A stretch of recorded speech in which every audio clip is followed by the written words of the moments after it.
जय हिंद साथियों, नमस्कार। मैं प्रत्युष श्रीवास्तव एक बार फिर स्वागत करता हूं आप सबका आपके अपने इस यूट्यूब चैनल कुंवर स्टडी पर। साथियों, let's crack UPSC CSC in Hindi medium में आप सबका बहुत हार्दिक स्वागत व अभिनंदन करता हूं मैं। इस बैच में जो मुफ्त की शिक्षा हम अपने साथी भाइयों के साथ बांट रहे हैं, इसमें ना तो कोई जो है पैसों का लालच है, ना तो कोई सामाजिक प्रतिष्ठा की आशा। केवल और केवल उद्देश्य इस बैच का इतना है कि हमारे जैसे अन्य जितने भी भाई बंधु हैं उन तक जो है पैसों की फाउंडेशन के कारण जो पढ़ाई शिक्षा की प्रगति रुकी है, वह प्रगति जो है जारी हो सके। और जो है पैसों के लिए जो है शिक्षा रुकनी नहीं चाहिए साथियों। अगर हमारे पास वह कंटेंट वह मटेरियल उपलब्ध है तो मैं मुफ्त में अपने साथियों के साथ उसे बराबर रूप में बांटना चाहूँगा। बस इसी सोच और विचार के साथ आगे बढ़ते हुए हम जो है अपना यह चैनल इसीलिए क्रिएट किए हैं और आप सबके साथ पढ़ा रहे हैं। साथियों, UPSC, PSC, state PCS, SSC आदि के लिए यह बैच चल रहा है।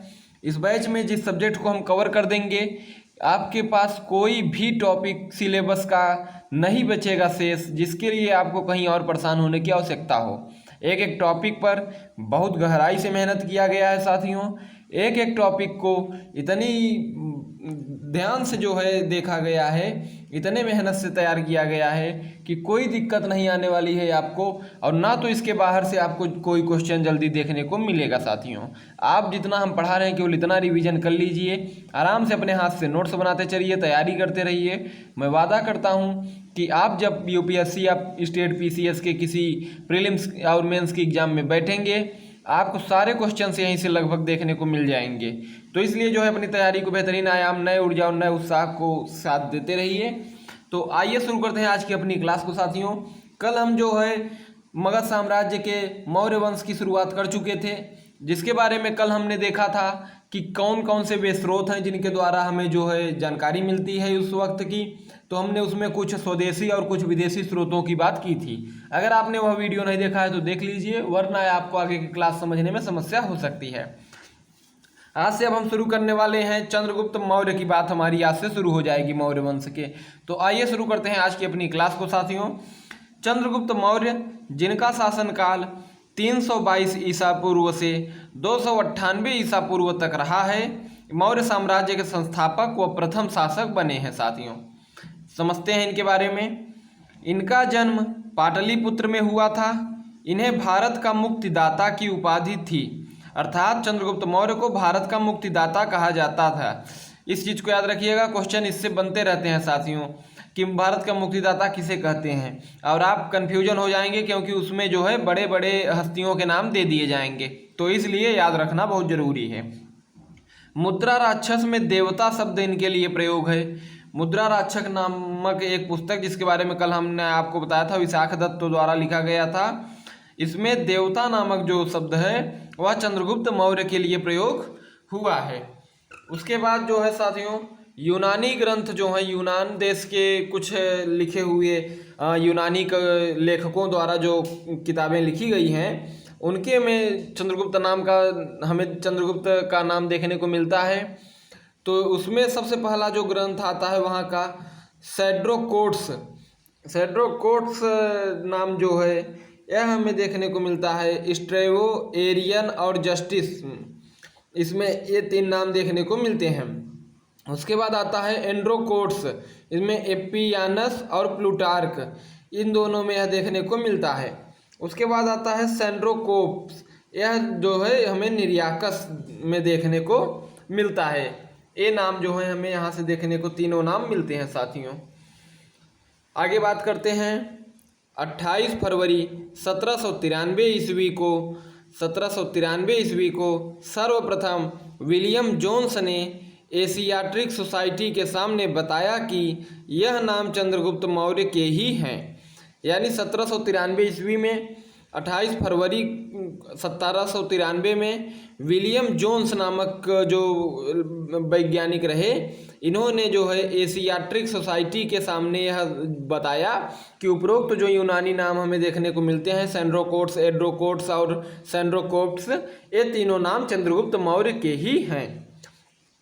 अब हम बात करते हैं चंद्रगुप्त मौर्य के साथियों प्रारंभिक जीवन की।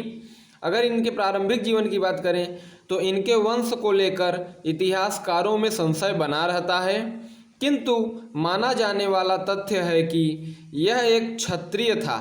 इसके माता का नाम मूरा था। घनानंद से बच के भागकर जंगल में जीवन यापन करते थे लोग, जहाँ से चाणक्य को राजकीलम नामक खेल खेलते मिले। यह क्वेश्चन पूछा जा चुका है साथियों यूपीएससी और पीएससी पीटी में कई बार कि चाणक्य को चंद्रगुप्त मौर्य कौन सा खेल खेलते हुए मिले थे, तो इसलिए याद रखिएगा राजकीलम नामक खेल वो इस वक्त खेल रहे थे। वहीं से इन्हें 1000 करसापण चांदी का सिक्का, यानी 1000 चांदी का सिक्का देकर खरीदा था चाणक्य ने, और 8 वर्ष तक तक्षशिला में शिक्षा दीक्षा की थी इनकी। यानी कि इनके प्रारंभिक जीवन की अगर चंद्रगुप्त मौर्य की बात करें तो बहुत स्पष्ट जानकारी नहीं मिलती है, लेकिन कुछ इतिहासकारों के अनुसार यह माना जाता है कि जो है घनानंद, जो उस वक्त मगध का साम्राज्य का नंद वंश का शासक था घनानंद, उसके प्रताड़ना से भागकर चंद्रगुप्त मौर्य और उनकी माता मूरा वहाँ से भागकर जंगल में निवास कर रहे थे। और वहाँ पर जो है उस वक्त जब चाणक्य जा रहे थे, कहा जाता है कि सिकंदर जब आ चुका था सिंध नदी के पास, तो चाणक्य आए थे घनानंद को कि उसे रोकने के लिए, तो घनानंद ने उन्हें बेइज्जत करके अपने दरबार से भगा दिया था। और उस वक्त उन्होंने अपनी शिखा यानी चोटी को खोल लिया था कि जब तक मैं यहाँ का नंदवंश का शासन समाप्त करके किसी अच्छे शासक को नहीं बैठा दूंगा, मैं अपनी शिखा यानी चोटी को नहीं बांधूंगा। उसके बाद यह प्रण उसी दरबार में लेकर जब चाणक्य आगे की ओर चल रहे थे, तो उन्हें जंगल की ओर आगे रास्ते में जो है राजकीलम नामक एक खेल खेलते हुए चंद्रगुप्त मौर्य दिख गए। राजकीलम जो खेल है, इसमें चंद्रगुप्त मौर्य राजा बने हुए थे। यह राज दरबार का खेल समझिए। चंद्रगुप्त मौर्य राजा थे, उनके कुछ मंत्री बने हुए थे साथी लोग, और एक चोर और एक जो है उनके कर्मचारी यानी पुलिस वगैरह के जैसे सैनिक होते हैं बने थे। तो वही चोर का और उनका जो है फैसला हुए चंद्रगुप्त मौर्य सुना रहे थे। इसी खेल को राजकीलम कहा जाता है। तो उसी में जब चाणक्य ने उन्हें देखा और उनके न्याय निर्णयन की प्रतिभा को देखा, तो उन्हें उनके अंदर एक अच्छा शासक समझ में आया, और इसीलिए उन्होंने चंद्रगुप्त मौर्य को 1000 करसापण यानी 1000 चांदी का सिक्का देकर उनकी माता मूरा से खरीद लिया। और 8 वर्षों तक तक्षशिला जो कि आप इसे पाएंगे सिंध के पास में, तक्षशिला बहुत बड़ा उस वक्त का शिक्षा का केंद्र था। विदेशों से लोग वहाँ पर पढ़ने आते थे, तो वहीं के आचार्य थे चाणक्य। तो तक्षशिला में 8 वर्षों तक उनकी शिक्षा दीक्षा चंद्रगुप्त मौर्य की किया इन्होंने। आगे अब बात करते हैं साथियों उत्तर पश्चिमी सीमा की विजय। कौटिल्य की मदद से, कौटिल्य अर्थात चाणक्य की मदद से सबसे पहले चंद्रगुप्त ने भारत की नॉर्थ वेस्ट सीमा पर स्थित छोटे छोटे राज्य वे संघों की विजय की। यानी नॉर्थ वेस्ट सीमा पर जितने छोटे छोटे राज्य और संघ थे, चाणक्य की मदद से चंद्रगुप्त मौर्य ने उन्हें विजय कर लिया। बौद्ध ग्रंथ महाबोधि में इस विजय का उल्लेख है। इन विजयों का उल्लेख हमें महाबोधि ग्रंथ जो है बौद्ध धर्म का, इसमें देखने को मिलता है। उसके बाद बात करते हैं तो मगध विजय की साथियों। मगध विजय की अगर हम बात करें तो इस विजय का उल्लेख मुद्रा राक्षस व परिशिष्ट पर्वन ग्रंथ में है। नंदों के सेनापति भद्रसाल को इसने पराजित किया। इस विजय में पर्वटक नामक राजा की सहायता ली थी।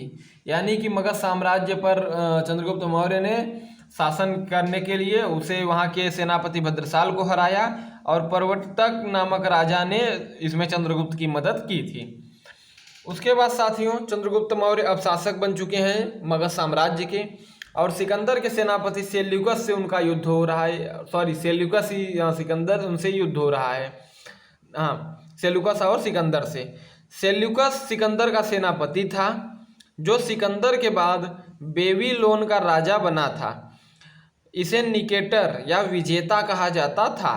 सेल्यूकस का दूसरा नाम निकेटर या विजेता है, इसे याद रखिएगा। 305 बीसी में यानी 305 ईसा पूर्व में इसने बैट्रिया की विजय करके सिंधु नदी को पार किया। यह सिकंदर की भारत विजय के अधूरे सपने को पूरा करना चाहता था। इसका सामना चंद्रगुप्त मौर्य से हुआ तो यह पराजित हो गया। तो सिकंदर जो कि विश्व विजय करना चाहता था, उसका सेनापति सेल्यूकस उसके सपने को पूरा करने आया था, किंतु जो है चंद्रगुप्त मौर्य से यहाँ पर पराजित हो गया। प्रथम भारतीय व अंतर्देशीय संधि की बात करें 303 ईस्वी की, तो चंद्रगुप्त मौर्य और सेल्यूकस के मध्य यह संधि हुई थी। प्रथम भारतीय और अंतर्देशीय संधि अर्थात जो जिसमें एक भारत का व्यक्ति हो और एक विदेशी हो, सेल्यूकस था। इनके मध्य जो प्रथम अंतर्देशीय अंतर्राष्ट्रीय संधि हुई वह 303 बीसी में देखने को मिलती है। इसमें जो संधि हुई, हिंदू कुश पर्वत दोनों की सीमा बन गई। हिंदू कुश पर्वत हमें साथियों देखने को मिलती है हिमालय के पीछे, आप जब जाएंगे तो वहाँ पर हिंदू कुश पर्वत हमें देखने को मिल जाएगा, अफगानिस्तान के पीछे।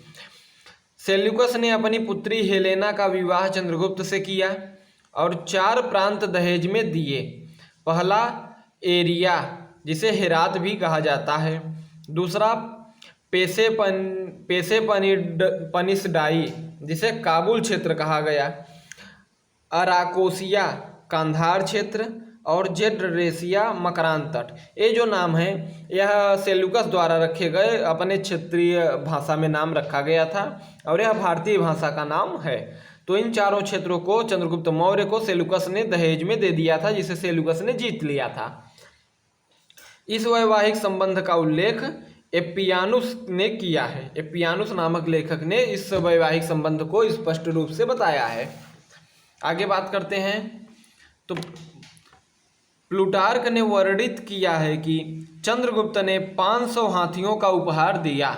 प्लूटार्क ने यह बताता है कि चंद्रगुप्त मौर्य ने 500 हाथियों का उपहार सेल्यूकस को दिया था।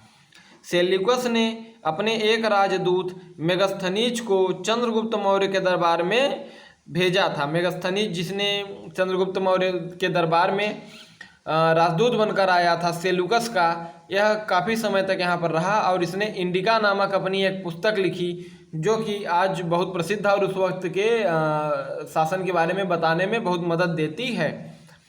सर्वप्रथम विसेंट स्मिथ ने इस विवाह को अपनी पुस्तक अर्ली हिस्टोरी ऑफ इंडिया में लिपिबद्ध किया है। यानी इस विवाह को हेलेना और चंद्रगुप्त के यानी सेल्यूकस की पुत्री और चंद्रगुप्त के विवाह को सर्वप्रथम विसेंट स्मिथ नामक लेखक ने, कवि ने जो है अपनी पुस्तक अर्ली हिस्टोरी ऑफ इंडिया में लिखा था। आगे बात करते हैं साथियों चंद्रगुप्त मौर्य के जन कल्याणकारी कार्य, जो उनके शासन में जो कल्याणकारी कार्य शासन में हुए हैं उसके देखते हैं। तो सबसे बड़ा कार्य था सुदर्शन झील का। यह झील सौराष्ट्र प्रांत के गिरिनार या जूनागढ़ में है। इसे पुष्यगुप्त वैश्य यानी चंद्रगुप्त का सौराष्ट्र का गवर्नर ने बनवाया था। चंद्रगुप्त का जो गवर्नर था पुष्यगुप्त वैश्य, इसी ने जो है इस झील को सौराष्ट्र में बनवाया था।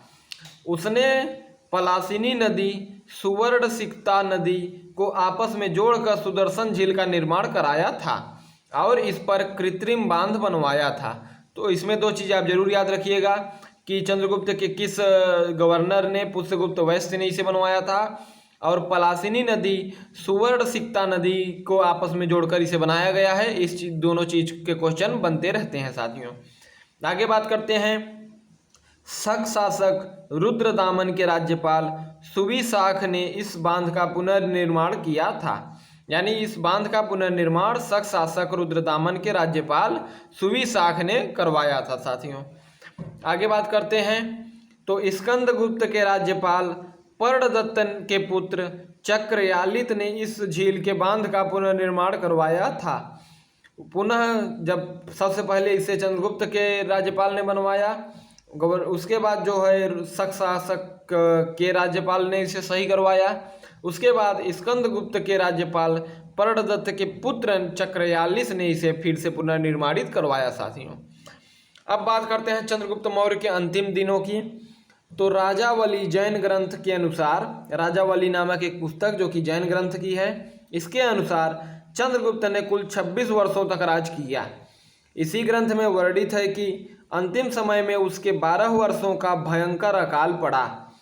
परिशिष्ट परवन के अनुसार चंद्रगुप्त ने अपने बेटे बिंदुसार के पक्ष में सिंहासन त्याग कर जैन धर्म स्वीकार कर लिया और भद्रबाहु से शिक्षा ली और फिर कर्नाटक स्थित श्रवणबेलगोला की पहाड़ी पर संलेखना पद्धति यानी उपवास से अपने प्राण त्याग दिए, अर्थात बिना अन्न और बिना जल के अपने प्राण वहीं पर त्याग दिए। इसी पहाड़ी के चंद्रगिरी गुफा में उसने तपस्या की थी। यह इसमें देखने को हमें मिलता है साथियों। और इसी के साथ साथियों आज की वीडियो हम समाप्त करते हैं। कल बात करेंगे अब हम चंद्रगुप्त मौर्य के पुत्र बिंदुसार के बारे में। बिंदुसार भी बहुत बड़ा शासक हमें देखने को इतिहास में मिलता है, जिसके बारे में कल हम डिटेल से देखेंगे साथियों। आज का उम्मीद है कि वीडियो आप लोगों को पसंद आया होगा, अच्छा लगा होगा आज का कंटेंट। अपनी तैयारी को बेहतरीन अंजाम आयाम देने के लिए आप अपने हाथ से अपना नोट्स तैयार करते रहिए, दोहराते चलिए, रिवीजन करते रहिए, समझते चलिए। दूर नहीं है वो दिन जब आप भी एक IAS और IPS एटसेट्रा की टैग लेकर चलेंगे साथियों। बने रहिए कोर्स स्टडी के साथ, लगे रहिए यूं ही देश सेवा में। जय हिंद साथियों, जय भारत।